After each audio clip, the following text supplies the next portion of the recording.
ഇന്ന് ഞാൻ സംസാരിക്കുന്നത് അധികം ആരും പുറത്തു പറയാൻ ആഗ്രഹിക്കാത്ത ഒരു വിഷയത്തെ പറ്റിയിട്ടാണ്. അതായത് അമിതമായ കീഴ്വായു ശല്യം കൊണ്ട് ബുദ്ധിമുട്ടുന്ന ഒട്ടനവധി ആളുകൾ നമ്മുടെ ചുറ്റുപാടുമുണ്ട്. എന്നാൽ ഇതിന് കൃത്യമായി ഒരു മരുന്നുണ്ടോ, അല്ലെങ്കിൽ ഇത് എന്തുകൊണ്ടാണ് നമ്മുടെ ശരീരത്തിൽ ഉണ്ടാകുന്നത്, ഇത് ഒഴിവാക്കാൻ വേണ്ടി നമ്മൾ എന്താണ് ചെയ്യേണ്ടത്, അതുപോലെ തന്നെ ഇതിന് എന്തെങ്കിലും ഹോം റെമഡീസിലൂടെ ഒരു മാറ്റം കണ്ടെത്താനായിട്ട് സാധിക്കുമോ മുതലായിട്ടുള്ള സംശയങ്ങളുള്ള ഒട്ടനവധി ആളുകളുണ്ട്. ഒരു ഓഫീസിലേക്ക് പോകുമ്പോഴോ അല്ലെങ്കിൽ കോളേജിലേക്ക് പോകുമ്പോഴോ കുറച്ച് ആളുകൾ കൂടുന്ന ഒരു ഫംഗ്ഷനിലോ വെച്ച് നമുക്ക് ഇത്തരത്തിലൊരു അവസ്ഥ ഉണ്ടായി കഴിഞ്ഞാൽ വളരെയധികം കഷ്ടപ്പെടുക, അല്ലെങ്കിൽ ഏതെങ്കിലും ഒരു സ്ഥലത്തേക്ക് മാറി നിൽക്കേണ്ടി വരുന്ന രീതിയിലുള്ള മാനസിക സമ്മർദ്ദം അനുഭവിക്കുന്ന ആളുകളും വളരെ കൂടുതലാണ്. അതിനാൽ തന്നെ ഇന്നത്തെ എപ്പിസോഡിൽ നമുക്ക് ഈ പറഞ്ഞ കാര്യങ്ങളെ പറ്റിയിട്ടും നമുക്കിത് എങ്ങനെ മാറ്റിയെടുക്കാം എന്നുള്ള കാര്യത്തെ പറ്റിയാണ് ഞാൻ നിങ്ങളുമായിട്ട് സംസാരിക്കുന്നത്. നിങ്ങളിൽ എത്ര പേർ എയറോഫാജിയ എന്ന് പറയുന്ന ഒരു അവസ്ഥയെപ്പറ്റി കേട്ടിട്ടുണ്ട്? അതായത് എയറോഫാജിയ എന്ന് പറയുന്നത് നമ്മുടെ അകത്തേക്ക്, അതായത് നമ്മുടെ അന്നനാളത്തിൻ്റെ ഉള്ളിലൂടെ നമ്മുടെ ആമാശയത്തിലേക്ക് എയർ കടന്നു പോകുന്ന ചില സാഹചര്യങ്ങൾ നമ്മുടെ ശരീരത്തിൽ ഉണ്ടാവും. അതായത് വളരെ വേഗം വാരി വലിച്ച് ആഹാരം കഴിക്കുന്ന ആളുകളുണ്ട്, വളരെ സ്പീഡിന് കഴിക്കും. അതുപോലെ തന്നെയാണ് നമ്മൾ ചവച്ചരച്ച് കൃത്യമായിട്ട് ഫുഡ് കഴിക്കത്തില്ല. സംസാരിച്ചുകൊണ്ട് ഫുഡ് കഴിക്കുന്ന ആളുകളുണ്ട്. വെള്ളം കുടിക്കുന്ന സമയത്ത് എയർ ഉള്ളിലേക്ക് പോകും. അതായത് ഈ പറയുന്ന എല്ലാ കണ്ടീഷൻസിലും എയർ നമ്മുടെ വയറിൻ്റെ ഉള്ളിലേക്ക് ആഹാരത്തോടൊപ്പം കടന്നു പോകുന്ന അവസ്ഥകളുണ്ട്. അതായത് സ്ട്രോ ഉപയോഗിച്ച് നമ്മൾ കുടിക്കുന്ന സമയത്ത് പോലും നമുക്ക് ഈ പറയുന്ന രീതിയിൽ എയർ നമ്മുടെ ഉള്ളിലേക്ക് പോകും.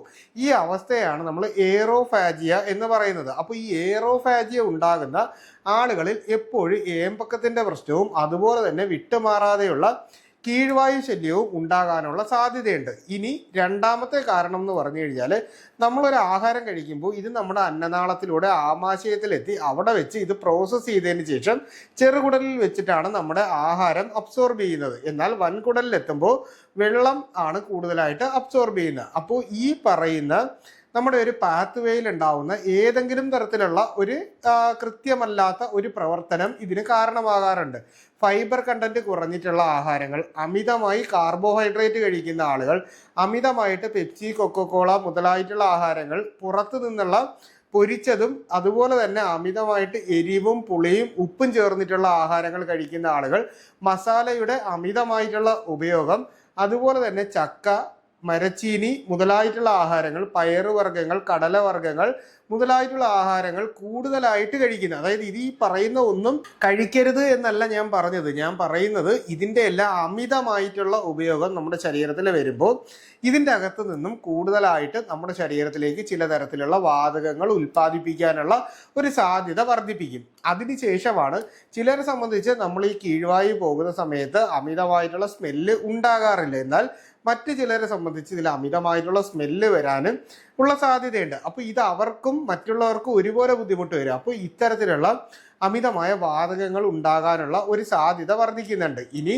നിങ്ങൾ ഇത് മാറുന്നതിന് വേണ്ടി എന്താണ് ചെയ്യേണ്ടത്? ഒന്ന്, കൃത്യമായിട്ടുള്ള വ്യായാമം നിങ്ങൾ ചെയ്യുന്നുണ്ടോ എന്നൊരു കാര്യം നോക്കുക. അതായത് ദിവസവും 1 മണിക്കൂർ അല്ലെങ്കിൽ അരമണിക്കൂറിൽ കുറയാതെ ശരീരം വിയർക്കുന്നത് പോലെ വ്യായാമം ചെയ്യേണ്ടത് വളരെ അത്യാവശ്യമാണ്. കൃത്യമായിട്ട് നമ്മൾ ഒരു ദിവസം 3 മുതൽ 3.5 ലിറ്റർ വരെ വെള്ളം കുടിക്കുന്നുണ്ട് എന്ന് നിങ്ങൾ ഉറപ്പ് വരുത്തേണ്ടത് വളരെ അത്യാവശ്യമാണ്. ഇനി ഇതിന് വേണ്ടിയിട്ട് പലരും ചെയ്യുന്നതെന്ന് പറഞ്ഞാൽ പാൻഡാപ്രസോൾ പോലുള്ള അല്ലെ പാൻഫോർട്ടി പോലുള്ള ഗുളികകളോ ഇല്ലെങ്കിൽ നമ്മൾ ഏതെങ്കിലും ആൻറ്റാസിഡ് സിറപ്പുകളോ വാങ്ങിയിട്ട് വെച്ച് വൈകുന്നേരത്ത് കുടിച്ച് കിടക്കുന്ന അല്ലെങ്കിൽ കഴിക്കുന്ന ആളുകൾ കാണും. പക്ഷേ ഇവിടെ നിങ്ങൾ മനസ്സിലാക്കാനുള്ളത്, കൃത്യമായിട്ടുള്ള സമയബന്ധിതമായി നിങ്ങൾ ആഹാരം കഴിക്കുന്നില്ല. അതായത് നമ്മൾ രാവിലെയും ഉച്ചയ്ക്കും വൈകുന്നേരവും ഫുഡ് കഴിക്കുന്നതിനുള്ള സമയനിഷ്ഠ നിങ്ങൾക്ക് കൃത്യമായിട്ട് പാലിക്കാൻ പറ്റുന്നില്ല എന്നുണ്ടെങ്കിൽ നിങ്ങൾ ഇനി ഏത് മരുന്ന് കഴിച്ചാലും, അത് അലോപ്പതി ആയാലും ആയുർവേദം ആയാലും ഹോമിയോപ്പതി ആയാലും ഏത് മരുന്ന് കഴിച്ചാലും നിങ്ങൾക്ക് യാതൊരുവിധ വ്യത്യാസവും ഉണ്ടാകില്ല.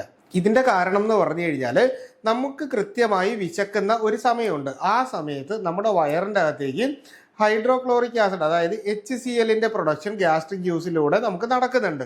അപ്പോൾ ഈ സമയത്ത് കൃത്യമായിട്ട് ഫുഡ് നമ്മൾ ഉള്ളിൽ എത്തിക്കഴിഞ്ഞാൽ ഇതിനെ ന്യൂട്രലൈസ് ചെയ്ത് വെള്ളം കൂടി എത്തുമ്പോൾ ഇതിൻ്റെ pH മെയിൻറ്റെയിൻ ചെയ്തിട്ട് മുന്നോട്ട് പോയി ഇത് ആഹാരം ദഹിക്കുന്ന ആ ഒരു നോർമൽ പ്രോസസ്സിലേക്ക് നമ്മൾ പോകും.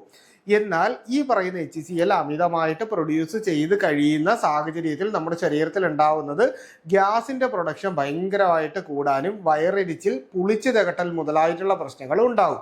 ഇനി വെള്ളം കുടിക്കാനായിട്ട് നമുക്ക് കുറവാണ് എന്നുണ്ടെങ്കിൽ സംഭവിക്കുന്നതെന്ന് പറഞ്ഞാൽ, നമ്മൾ ഈ ചെറുകുടൽ വരെ പോകുമ്പോൾ അവിടെ ന്യൂട്രിയൻസ് ആണ് അബ്സോർബ് ചെയ്യുന്നതെങ്കിൽ നമ്മുടെ വൻകുടലിലേക്ക് പോകുന്ന സമയത്ത് ഇവിടെ വെള്ളം അബ്സോർബ് ചെയ്യും. അപ്പോൾ വെള്ളം കുടിക്കാത്ത ഒരാളെ സംബന്ധിച്ച് വീണ്ടും ശരീരം വെള്ളം കൂടുതലായിട്ട് അബ്സോർബ് ചെയ്യുമ്പോൾ അവിടെ മലബന്ധം ഉണ്ടാകാനും മലം ഭയങ്കരമായിട്ട് കട്ടിയാകാനും ഉള്ള ഒരു സാധ്യത നമ്മുടെ ശരീരത്തിൻ്റെ അകത്ത് വർദ്ധിപ്പിക്കും. അതിനുശേഷം ഈ പറയുന്ന ഗ്യാസ് ഏമ്പക്കമായിട്ടോ കീഴ്വായുവായിട്ടോ നമ്മുടെ ശരീരത്തിലൂടെ പുറത്തു പോകാനുള്ള സാധ്യതയും വർദ്ധിപ്പിക്കും. പ്രമേഹ രോഗമുള്ളവരിലും അമിതവണ്ണമുള്ളവരിലും ഈ പറയുന്ന പ്രശ്നം കൂടുതലായിട്ട് നമുക്ക് കാണാനായിട്ട് സാധിക്കും. അപ്പോൾ ഇതിന് വേണ്ടിയിട്ടുള്ള കാര്യങ്ങളാണ് നമ്മൾ ചെയ്യാനുള്ളത്. ഇനി ഇത് കുറയുന്നതിന് വേണ്ടിയിട്ട് നമുക്ക് ചെയ്യാൻ പറ്റുന്ന ചില റെമഡീസിനെ പറ്റിയിട്ടാണ് ഞാൻ നിങ്ങളുമായിട്ട് ഇനി സംസാരിക്കാൻ പോകുന്നത്. നമ്മൾ സാധാരണ ആയുർവേദ ഷോപ്പുകളിൽ പോയി കഴിഞ്ഞാൽ നമുക്കവിടെ അഷ്ടചൂർണം എന്ന് പറയുന്ന ഒരു പൊടി, അതായത് ഒരു പൗഡർ നമുക്ക് മേടിക്കാൻ കിട്ടും. ഈ അഷ്ടചൂർണം വാങ്ങിയതിന് ശേഷം 1 ടീസ്പൂൺ എടുക്കുക. അതിന് നമ്മൾ 1 ഗ്ലാസ് ഇളം ചൂടുവെള്ളത്തിൻ്റെ അകത്ത്, അല്ലെങ്കിൽ ഇത് വെള്ളത്തിൻ്റെ അകത്തിട്ട് ചെറുതായിട്ട് തിളപ്പിച്ച് 1 ഗ്ലാസ് ആയിട്ട് വറ്റിച്ചെടുക്കുന്ന ആ വെള്ളം നമ്മൾ പതിവായിട്ട് രാവിലെ എഴുന്നേറ്റ് ആഹാരം കഴിക്കുന്നതിന് 15 മിനിറ്റ് മുൻപ് നമ്മൾ കഴിക്കുന്നത് നമ്മുടെ ദഹനശക്തി മെച്ചപ്പെടുത്താനും അതുപോലെ തന്നെ നമ്മുടെ വയറിൻ്റെയും കുടലിൻ്റെയും ആരോഗ്യം മെച്ചപ്പെടുത്തുന്നതിന് വേണ്ടിയിട്ടും നല്ല രീതിയിൽ സഹായിക്കും. ഇത് എനിക്ക് തോന്നുന്നു ഒരു 100 ഗ്രാമൊക്കെ വാങ്ങാനായിട്ട് 100 രൂപയ്ക്ക് താഴെ മാത്രം വില വരുന്ന ഒരു ചെറിയ മരുന്നാണ്. അപ്പോൾ ഇത് നമുക്ക് കഴിക്കാനായിട്ട് പറ്റുന്നതാണ്. ഇനി രണ്ടാമതായിട്ട് നമുക്ക് ചെയ്യാൻ പറ്റുന്നത്, നിങ്ങൾക്കിപ്പോൾ ഈ പറയുന്ന പ്രശ്നത്തോടൊപ്പം തന്നെ നമുക്ക് മലബന്ധം കൂടി നിൽക്കുന്നുണ്ട്. അങ്ങനെയാണെങ്കിൽ അവിപത്തി ചൂർണം എന്ന് പറയുന്ന ഒരു പൊടി നമുക്ക് വാങ്ങാനായിട്ട് കിട്ടും. ഇത് നമ്മൾ 1 ടീസ്പൂൺ എടുക്കുക, ഇളം ചൂടുവെള്ളത്തിൻ്റെ അകത്ത് മിക്സ് ചെയ്ത് രാവിലെ വെറും വയറ്റിൽ നമ്മൾ കഴിച്ചു കഴിഞ്ഞാൽ മലം ഇളകിപ്പോകാൻ, അതായത് ഇത് എല്ലാ ദിവസവും, ഇപ്പോൾ ഞാൻ ആദ്യം പറഞ്ഞ അഷ്ടചൂർണം നമുക്ക് പതിവായിട്ട് കഴിക്കുന്നതുകൊണ്ട് പ്രശ്നമില്ല. എന്നാൽ അവിപത്തി ചൂർണം എല്ലാ ദിവസവും നിങ്ങൾ കഴിക്കരുത്. കാരണം ഇത് വയറിളകി പോകുന്നതിന് വേണ്ടിയിട്ടാണ്, അതായത് ക്ലീൻ ആകുന്നതിന് വേണ്ടിയിട്ടാണ്. അപ്പോൾ മലബന്ധം മാറും. അതിനുശേഷം നിങ്ങൾ അഷ്ടചൂർണം പതിവായിട്ട് കഴിച്ചു കഴിഞ്ഞാൽ, അതായത് ചെറിയ അളവിൽ എടുത്തിട്ട് നമ്മൾ കഴിച്ചു കഴിഞ്ഞാൽ തന്നെ നമുക്ക് നല്ല രീതിയിൽ ഈ പറയുന്ന ഗ്യാസിൻ്റെ പ്രശ്നം കുറച്ച് നിർത്താനായിട്ട് പറ്റും. ഇനി അടുത്തതായിട്ട് നമ്മുടെയൊക്കെ ഇപ്പോൾ ഒരുപാട് ഹോസ്പിറ്റലുകളിലും അതുപോലെ തന്നെ മെഡിക്കൽ സ്റ്റോറുകളിലും ഒക്കെ നമുക്ക് പ്രോബയോട്ടിക്കുകളായിട്ടുള്ള ക്യാപ്സ്യൂൾസ് കിട്ടും. അതൊരു ഡോക്ടറുടെ നിർദ്ദേശപ്രകാരം, അതായത് നമ്മുടെ വയറിൻ്റെ ഉള്ളിലായിട്ട് സംഭവിക്കുന്നതെന്ന് പറഞ്ഞാൽ നല്ല ബാക്ടീരിയാസും ചീത്ത ബാക്ടീരിയാസും ഉണ്ട്. അമിതമായിട്ടുള്ള ആൻറ്റിബയോട്ടിക്കുകളുടെ ഉപയോഗം, അതുപോലെ തന്നെ നമ്മൾ പെയിൻ കില്ലറുകൾ വാങ്ങി കഴിക്കുന്നു, മദ്യപാനം, പുകവലി മുതലായിട്ടുള്ള കാർബണേറ്റഡ് ഡ്രിങ്ക്സിൻ്റെ ഉപയോഗം, ഇതൊക്കെ നമ്മുടെ വയറിൻ്റെ അകത്തുള്ള നല്ല ബാക്ടീരിയയും ചീത്ത ബാക്ടീരിയയും തമ്മിലുള്ള അനുപാതത്തിൽ വ്യത്യാസം വരുത്തിയതിന് ശേഷം നമ്മുടെ വയറിൻ്റെ ഉള്ളിലുള്ള ചീത്ത ബാക്ടീരിയയുടെ എണ്ണം കൂടാനും നല്ല ബാക്ടീരിയയുടെ അളവ് കുറയാനുമുള്ള ഒരവസരം ഉണ്ടായി കഴിഞ്ഞാൽ നമുക്ക് ഈ പറയുന്ന രീതിയിലുള്ള പ്രശ്നങ്ങൾ ഉണ്ടാകാനുള്ള സാധ്യതയുണ്ട്. അപ്പോൾ ഫുഡ് കൃത്യമായിട്ട് ഉള്ള ദഹനം നമ്മുടെ ശരീരത്തിൻ്റെ അകത്ത് നടക്കത്തില്ല. അപ്പോൾ നമ്മൾ മനസ്സിലാക്കാനുള്ളതെന്ന് പറഞ്ഞാൽ തൈര് കഴിക്കുന്നതും അതുപോലെ തന്നെ അച്ചാർ വർഗ്ഗങ്ങൾ, അതുപോലെ തന്നെ പുളിപ്പിച്ച ആഹാരങ്ങളൊക്കെ കഴിക്കുന്നത് വളരെ നല്ലതാണ്. ഇനി ഇതൊന്നും സാധിക്കാത്ത അവസ്ഥയിലാണെങ്കിൽ നമുക്ക് പ്രോബയോട്ടിക് ക്യാപ്സ്യൂൾസ് നമുക്ക് വാങ്ങിയിട്ട് ഉപയോഗിക്കാനായിട്ട് പറ്റും. യോഗേർട്ട് കടയിൽ നിന്ന് വാങ്ങിയിട്ട് നമുക്ക് ഉപയോഗിക്കാനായിട്ട് പറ്റും. അപ്പോൾ ഈ രീതിയിൽ നമ്മുടെ ഈ പറയുന്ന കുടലിൻ്റെ അകത്തുള്ള ഇൻറ്റസ്റ്റൈനൽ ബാക്ടീരിയാസിൻ്റെ അളവിലുള്ള കുറവ് ഒരുപക്ഷെ നമുക്ക് ഈ പ്രശ്നം ഉണ്ടാവാം.